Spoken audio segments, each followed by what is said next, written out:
नमस्कार दोस्तों। आज हम देखेंगे आयुर्वेद का वास्तविक अर्थ। आयुर्वेद का वास्तविक अर्थ है जीवन का संपूर्ण विज्ञान। केवल बीमारियों के इलाज करने की चिकित्सा पद्धति नहीं है, बल्कि इससे कुछ अलग है।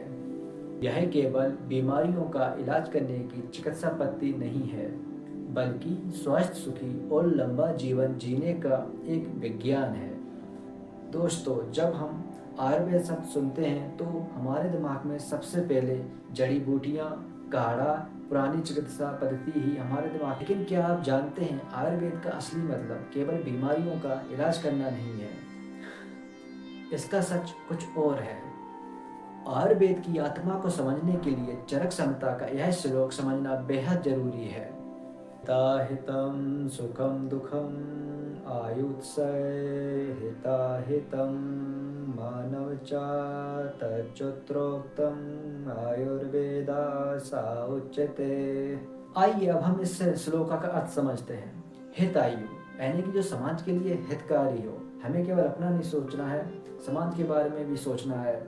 ऐसे कार्य करना है, ऐसे काम करना है जिससे समाज का भी कल्याण हो और अपना भी कल्याण हो। अहितायु इसके विपरीत जो कार्य है वो अहितायु में आएंगे, जैसे चोरी, किसी को गाली देना, जो समाज के लिए अहितकारी हो वो अहित होता है।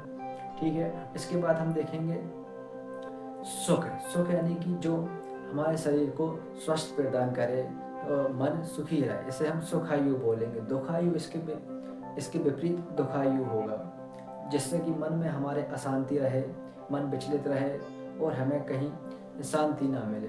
ये हमारे आयुर्वेद के इस श्लोका के अनुसार बताया गया है। जो यह सिखाए कि हमारे जीवन के लिए क्या अच्छा है, क्या बुरा है, क्या हितकर है, क्या अहितकर है, क्या सुखमय है, क्या दुखमय है, इसी को हम आयुर्वेदा कहते हैं। आयुर्वेद एक संपूर्ण जीवन जीने की एक कला है, एक विज्ञान है जो हमारे जीवन को बेहतर करता है। अगर आप आयुर्वेद को समझना चाहते हैं तो आप इन 3 स्तंभों से आयुर्वेद को अच्छी तरह से समझ सकते हैं। आयुर्वेद का पहला स्तंभ आयुर्वेद यानी कि आयु मीन्स जीवन और वेद मतलब विज्ञान, यानी कि जो हमें सिखाता है कि हमें अपना जीवन कैसे जीना है। आयुर्वेद का दूसरा स्तंभ इलाज नहीं बचाव। आयुर्वेद का मुख्य उद्देश्य है स्वास्थ्य रक्षण आतुरस विकार प्रशमनम। स्वास्थ्य रक्षण यानी कि इस श्लोक का अर्थ है कि यानी कि जो व्यक्ति बीमार नहीं है उसके हम स्वास्थ्य की रक्षा करें और वो बीमार ही ना हो। और दूसरी लाइन का अर्थ है आतुरस विकार प्रशमनम। आतुरस विकार प्रशमनम यानी कि जिस व्यक्ति की व्याधि है, कोई बीमारी है, उसका उपचार करना, उसका इलाज करना। आयुर्वेद का तीसरा स्तंभ है प्रकृति से तालमेल।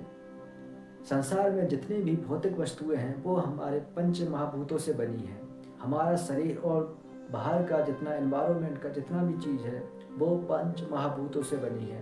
यदि हम प्रकृति के विरुद्ध कोई कार्य करते हैं तो हमारे दोष विकृत अवस्था में चले जाते हैं और शरीर में बीमारी पैदा करते हैं। इसलिए हमें हमेशा ऐसे काम करना चाहिए जिससे हमारा वात, पित्त, कफ संतुलित रहे और हम बीमारी से दूर रहें। आयुर्वेदा इसी संतुलन को बनाए रखने में हमारी मदद करता है, जिससे कि हम अपना सुखमय जीवन जी सकें और लंबा जीवन जी सकें। अगर हम संक्षेप में कहें तो आयुर्वेदा कोई 5000 साल पुरानी आउटडेटेड चिकित्सा प्रणाली नहीं है, बल्कि यह आधुनिक जीवन को कैसे जीना है। यह 21वीं सदी का सबसे नेचुरल और सही तरीका है कि हमें अपने जीवन को कैसे जीना है। आयुर्वेद केवल शरीर की ही चिकित्सा नहीं करता, बल्कि यह हमारे मन की भी चिकित्सा करता है। इसलिए हमें अपने जीवन में आयुर्वेद को अपनाना चाहिए। आयुर्वेद हमारे ऋषि मुनियों द्वारा बहुत पहले ही लिखा जा चुका है। यह अभी भी उतना कारगर है, अभी भी वैसे ही काम करता है जैसे हजारों साल पहले चिकित्सा पद्धति में यह काम आता था। दी गई जानकारी आपको अच्छी लगी तो हमारे चैनल को सब्सक्राइब करें और शेयर करें। धन्यवाद।